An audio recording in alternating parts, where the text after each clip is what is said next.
Have you ever clicked a link you shouldn't have? Attackers don't just stop there. What are you doing to get prepared? Welcome to Set Talks, a podcast brought to you by Secure Edge Technologies, a show that explores cybersecurity and tells you how to identify cyber threats before they happen. Whether you're a seasoned pro or just starting to build your digital defenses, fear not, you're at the right place. We'll be breaking down complex threats and equipping you with the knowledge to fight back.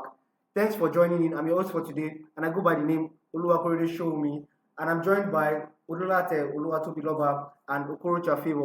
Today, we'll be talking about the types of cybersecurity attacks, and I'll be handing over the microphone to Favor to give us a breakdown on cybersecurity. Okay, thank you, Mr. Korede, and I must say I count this as a privilege to be on the first episode of the Set Talks podcast. Like you rightly said, my name is Okulucha Favor, and I am a cybersecurity analyst at Security Technologies. That is a very interesting field in the tech space, and when you talk about cybersecurity, you're basically referring to all the practices, processes, and technologies that are designed to safeguard against cyber threats and ensure confidentiality, integrity, and availability of information and resources. You are not only safeguarding this, you are safeguarding your digital assets, your computer systems, and your programs from digital attacks. And you are safeguarding them from unauthorized access. So yeah, that's just the basic understanding of what cybersecurity entails generally. Thank you very much, Mr. Favor, for that short introduction of cybersecurity.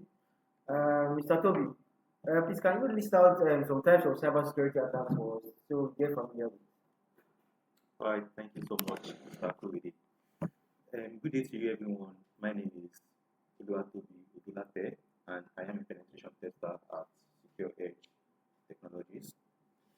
So, when talking about some types of cybersecurity attacks, we might want to consider some common forms of cybersecurity attacks, such as the man-in-the-middle attack, which is commonly known as the MITM attack.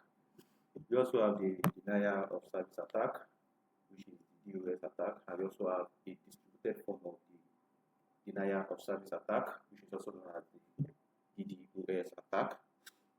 We also have some other forms of attacks, such as the phishing attacks, which is a subset of the social engineering attacks, and then some other forms of attacks, such as the insider threats and other common forms of cybersecurity attacks. Thank you. Thank you, Mr. Toby, for that. You said something about man in the middle. Can you give us a breakdown on what it is? Can you tell us and explain how it is, how it works, what we are fighting against, how they operate, and things like that, please? Thank you. All right, so when it comes down to the man in the middle attack, it is basically a type of attack that occurs whenever the threat actors tries to place himself or herself within the middle of a communication channel. So by default, on a normal day when you are trying to access resource for a web server, you are basically sending a request to that web server, and the web server replies you with a response. So the threat, or should I say, the issue with this communication is that the threat actor places himself in between the middle of that communication, just such that both the request and the response passes through the threat actor. So the threat actor might be able to downgrade the connection such that he or she is able to view both the request and the response. He or she is able to manipulate both the request and the response, and not any other forms of attack that he or she deems to carry out. So basically, that is the way it occurs, and then that is the way it operates. So can we say that someone standing in the middle of a communication bridge or a communication link is trying to or that's trying to gain information from a communication? Can we call it a man in the middle kind of attack? Yes, if such a person is in between the communication between those two parties, such that he or she is able to receive both the request and the response, then that is the kind of man in the middle attack. Yes. So, is there a process to stop this type of attack? Is there a way to cope with, or what, as a pen tester, what would you do if you were in this situation? If someone was trying to breach into your communication link, how would you be able to stop and stop that attack? Yeah, so the very first thing I'll try to do is I will ensure that I do not connect to an unsecure network. I think that one is very paramount here because people just find free open Wi-Fi, public Wi-Fi's with no password, and they think, oh, the person that is turning on the Wi-Fi for them or the hotspot for them is a very nice guy or something. So yeah, they tend to just see the open or the free internet and then connect to it, not knowing that oh that they could get people could get access into their systems even with on. Toby also mentioned denial of service as a type of cybersecurity attack. Favor, please can you give us a breakdown of how the denial of service works for people that are not so familiar with it so they can get an info?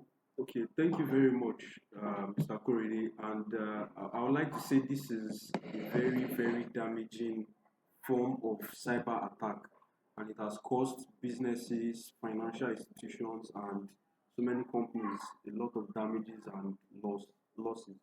So, this is a form of cyber attack that attempts to keep unauthorized uh, authorized users, that is legitimate users of a device or a network, from using that particular device or network.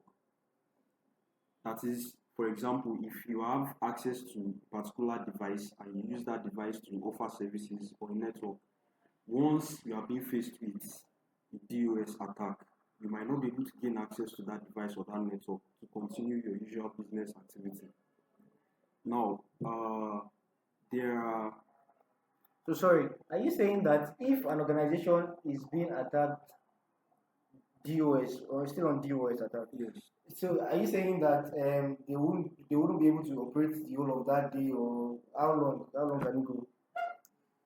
it depends on the attacker, right? And like I said, the aim is just to disrupt your activity or totally block your access from your device or your network. So that means they are just deliberately being wicked because what's their gain if they stop you from operating? Uh, Most times, they can go as far as shutting down the device or the network, and you might not even have access to your your now. When you are looking at a DOS cyber attack, there are two primary strategies that these attackers most likely would exploit to carry out this vile act. So the first and the most popular strategy is flooding, where they tend to overwhelm the device or the network with a lot of traffic. And the second strategy is totally crashing the service, that is exploiting the weaknesses in the device or the network security in order to cause it to shut down. Now, uh, the unlike most cyber attacks, DOS attacks do not typically result in stolen or destroyed or corrupted data. Now, instead of this, the DOS attacks cause damage by making the organization or the legitimate users it disrupts them from running essential systems and services that can be costly to recover. This has affected banks, media companies, and in most cases, governments and other large organizations that are popular targets due to the high level of disruption that their inability to function can cause. So, as a bank that performs transactions daily, and I believe we're all aware of the amount of activities that goes on in the bank. Now, imagine when they are faced with a DOS attack. You can imagine uh, the amount of disruptions it can cause in transactions. So many people might not be able to carry out their businesses, and they will just be like a standstill for that particular period. So it's very damaging, and it causes these organizations costly uh, financially. It causes them financially, and it's very difficult to recover when they fall victim to these forms of attacks. So yeah, that's just how harmful the DOS attack can be. Yeah, thank you very much. I remember on one of my researches that there was an attack in Germany in an hospital, yeah, whereby it caused, whereby they got denied of their access to the database, and then they could not see the records of the patients that were coming, and then there were a lot of patients at that particular point, and it caused to a lot of people losing their lives just because a an attacker Yes, carried disrupted out. their Yes, service. Yeah. yes.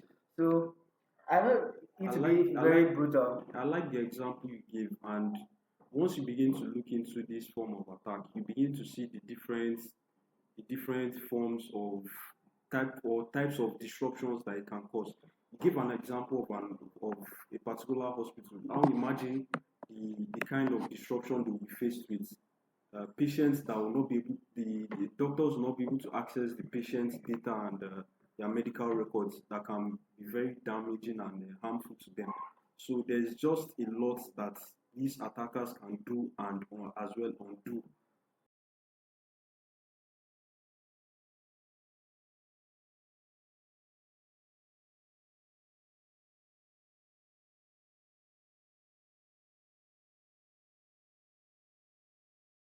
Try not to waste too much of our time. Let's go to the next type of cybersecurity attack, the spoofing attack.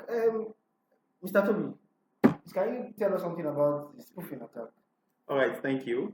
So when talking about the spoofing attacks, it is a type of cybersecurity attack that involves the use of deceptive tactics in order to like trick user, that is the threat actor tries to like masquerade as a trusted entity. So it's still like a form of social engineering attack, but then like the intent and then the different ways in which it can cause are what kind of sets the spoofing attack to be different from other forms of attack. So the threat actor masquerade as a trusted entity in order to like trick the user into giving out sensitive information, or in order to like trick the individual into downloading and then installing malware. But also occur in order to like trick the individual into giving out sensitive information, like I said earlier. So in relationship with spoofing attack, it can occur in many forms. Remember, like I said, there is a kind of masquerade that you have there. So you might want to technically the bad guys perform spoofing attack by some ways such as email spoofing, which occurs whenever the threat actor tries to like masquerade himself or herself as a trusted entity. But then that occurs via an email. So imagine that you have an attacker somewhere and then he or she tries to like masquerade as an individual from your bank or an individual from your social media, whatever, such that he or she is forcing you into giving out sensitive information. So that's like a type of spoofing attack, which is known as the email spoofing attack. You also, you also have I okay. sorry to cut you off. I like the fact that you keep referring to these people as threat actors. Yes. Because it's important to note that they are acting based on pretense and deceptive means to try to deceive you and come under a different how do you call it now, a different uh, uh, give you a different perception of who they actually are. They Of course. actually are. Yes, So yes, so I like the term you used to describe them as threat of actors. course. All right. So you can also have some other form of spoofing attack, which is known as the website spoofing attack. So the website spoofing attack is a type of spoofing attack that occurs whenever the URL, universal research locator of a website, is being spoofed. So by default now, the what's it called, the normal Facebook URL now, www.facebook.com. So what happens whenever you see a URL that resembles that of Facebook, but not that of Facebook? How do you know? You might want to like watch out for, in pen testing, there's something we regard as a homograph attack. That is, when you have the letter E, and then you have another form of letter E, just like you have in the normal E that and then you have another E that looks like maybe the Greek letter E or something. You get it? So some servers are like capable of like interpreting these, what are they called? These two URL as two different websites, But if you are an individual and then you're not familiar with all these technical terms, all these type of attack, then you will obviously fall for it. That's just the way it is. So are you saying that they should always be careful when they are trying to access maybe any website? Of course, or yes. click on any link? Of course, yes. Of course, they should be careful. They should ensure that they check through the link that's been sent to them and validate and be sure that that is the actual link that they want to go to. If they are not sure, the best thing for them to do is for them to like go to the official website of that particular application and then access the application from that particular website. If that makes sense. Oh yeah, sure it does. Thank you. Okay, and then the very last, because I don't want to spend much time on this. So the very last one was spoofing attack that we're talking about today, the IP spoofing, and it's kind of technical because the way it occurs is the threat actor tries to like change his IP address into an IP address that allows him to like access, should I say, a resource that he or she does not have access to normally. If that makes sense. Yeah, so we also have some other forms of spoofing attack, such as caller ID spoofing attack, the text message spoofing attack, and then the GPS spoofing attack. So if you have to like prevent yourself from spoofing attack, the very first thing that you want to ensure that you do is that you have to be very conscious of the kind of emails and text message that you respond to. Whenever you receive an email that comes with a link, ensure that you verify that this link is actually from the person, from a trusted person. So you receive an email that tells you to log into a website and do something. If you're not too sure if this thing is from the sender or from the party, like I said earlier, the best thing is to ensure that you access that particular application from the official website. You can then start your entire process, whatever it is from there. So first thing, ensure that you do what you are cautious of the kind of emails you click on. That's one. Also ensure that you verify every website URL. So you see the URL before you click on it, ensure that you verify it, that it is from a trusted source. And then another thing which is a common cybersecurity rule is to ensure that you do not share any personal information via phone or through text messages. So if someone chats you up or sends you an email and then asks you to like maybe open this link, do whatever, enter your password or this your password or tell us about yourself or share your NIN, all this kind of information. All those kind of information, they are very sensitive information. So you are not expected to like share this type of information to any individual via an email or via text message. And then even on call. On call, yeah, of course, yeah, you're not expected to do that. Because I know now it has become so frequent that you get calls from unknown people claiming to be bank officials. Yes. So can you also call that as a type of caller ID spoofing? Yes. Thank you. Then another thing that you want to ensure that you do is you use a strong password and you enable 2FA on your application. And yeah, so that's just some of the things I can talk about in relationship with spoofing attacks. Insightful. I'm sure everybody that gets to listen to it would have learned one or two things from what you just said. Because spoofing attack is very common in the world today. So please permit me to add something to it. Okay. Well, I think I forgot to mention something earlier. So when you're talking about, you received a call that claims to be from your bank, is that a caller ID? Okay. Well, might want to like take that a step further and look at how the call came in. If you just receive a call from a random phone number and then he or she claims to be from your bank, that is more of a phishing attack than a caller ID spoofing attack.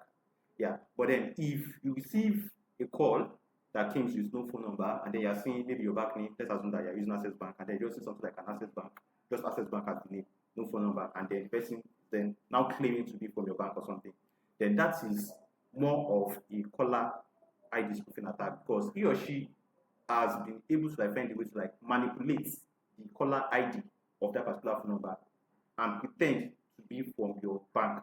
In this case, which is what Access Bank. Yeah. So thank you so much for that. Yeah. Thank you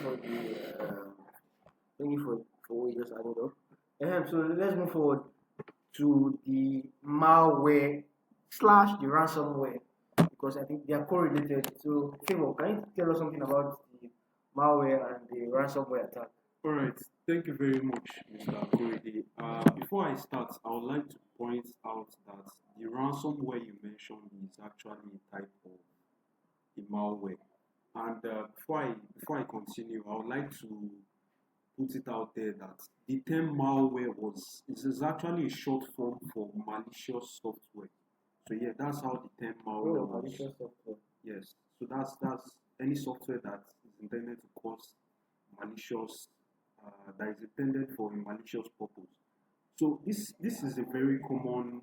This is used for a very common cyber attack, and you can regard it as an umbrella term for various malicious programs that can be delivered or installed on end user systems and servers. Now, these attacks are specifically designed to cause harm to the computer server or the computer network and are used by cyber criminals to obtain data for financial gain or to gain access to information that they don't have authorization to gain access to. So we have different types of malware, and I would like to start with the one you mentioned earlier. We have the ransomware. You know, I mentioned that malicious softwares have various purposes and reasons why they were designed. For this ransomware, it was it was created for a specific function of encrypting files that cannot be recovered. So let me give you an example. You have a particular file on your system. When a ransomware is installed on that particular system, that file you are trying to gain access to, you might not be able to gain access to it unless you pay a form of ransom to the cyber attacker. Oh, sorry. In what forms can the malwares be sent towards the users? Well, it could be sent, sorry, permit me to answer that. Well, it could be sent in many forms to users, such as via email. Yeah. It can also be sent to users, well, this is meant for users that actually download cracked version of software.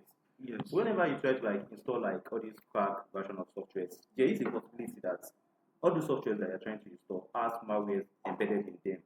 So if the malware, like I rightly said earlier, if the malware happens to be a ransomware, then the moment you install that cracked version of software on your system, all you notice is that every file that you have on your system gets encrypted.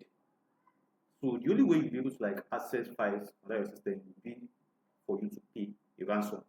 Then all the instructions and everything will have been waiting. Everything will have been waiting on your system. Thank you for that contribution.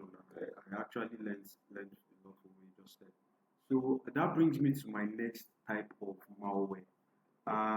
This is a very, very common type, and it's called the spyware. You mentioned something about people installing cracked versions of programs, video games, and other applications. Now, this particular type of malware that I call the spyware is used to collect data silently and send it back to the attacker. And this is all done without the user being aware of it. So you might be playing a video game that you downloaded from a particular website, and you might feel, oh, you are safe to carry out with what you are doing, not knowing that your information, your data is being collected by an attacker without your knowledge. So this is a very, very common type of malicious software or malware, as I would like to call it now, that is used to gather as much important data as possible without you detecting it. We also have, Sorry, yeah, I'm sorry to break into. Sometimes when you are trying to install some applications on either your device, your laptop, or your phone, you will get to sign some agreement. yes, Is it possible that in the agreement you are signing in, they would have told you that some of your information will be, some people just don't read everything because it's always bulky to read through, yes. and then you just get to next, skip. So is it possible that when you click on the next and then you move on, try to move on, and that you already um, giving them the approval to do whatever they want to do with your device at that particular point? Is it possible? I'm not going to, I don't want to classify every single scenario like that as a spyware because there are legitimate programs and applications that can be installed from legitimate websites that would also require some of your data, and those things will be listed in the terms and conditions. So it's left for the user to go through it and decide whether or not you are agreeing to these terms and conditions. whether you want to go ahead. So not every scenario that presents itself like that can be regarded as a spyware application or a spy software. So yeah, that's just Oh yeah, my thank you. That's good. At least. so I would like to discuss another important form of malware, and this is referred to as the keyloggers. I know many people are not familiar with this form of malware, and the specific function for this type of malware is just to capture your your keystrokes as you type on your system. What I mean by keystrokes, I'm referring to when you type on your computer, you're tapping some particular keys on your keyboard. As you do that, you are applying some keystrokes. So I, as an attacker, if I am able to install malware for the purpose of keyloggers, I'll be able to gain access to what it is that you are typing on your keyboard. And if you are unlucky to type your personal information, perhaps your financial information or your account details or passwords, I'll be able to gain access to this information and do as much as I please with it. So there are various types of malwares that are out there. We also have the worms. This is a self-replicating virus, but instead of affecting the local files, it just spreads to other systems and it exhausts your resources. So there are various types of malwares out there, and it is very important for us to be careful and try as much as possible to get our softwares from legitimate sources. So this is the most important preventive measure that I can advise our users. Whatever dodgy site or link you are being sent to install, whatever it is you want to install, I would like for our listeners to shy away from these types of websites because you never can tell what you are putting yourself into. Oh, sorry. I have one more question here. Can we call a bot a type of ransomware or a malware attack? Sorry.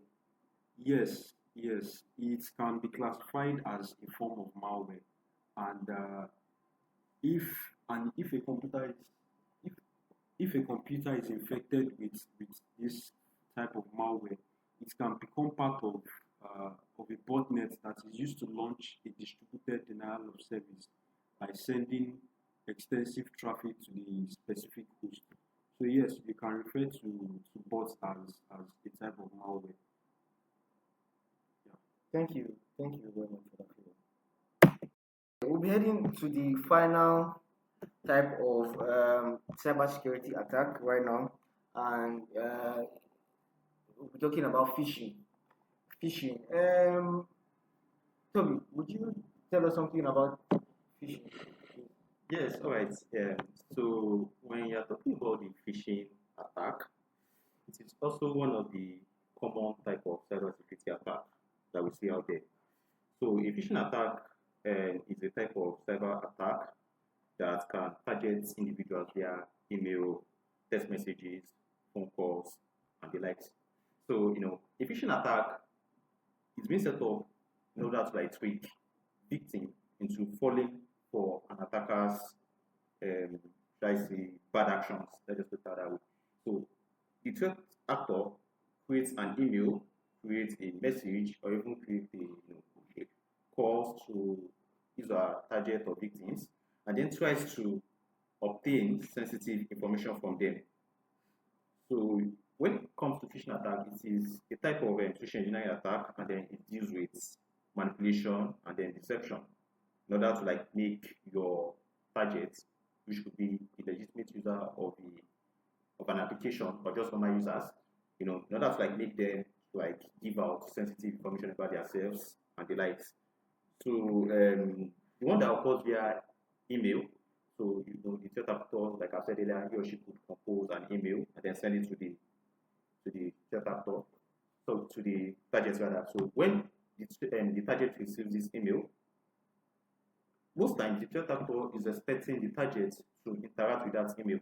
So interacting with the email can involve something like you clicking on the email, you downloading an attachment, or you running a software or stuff like that.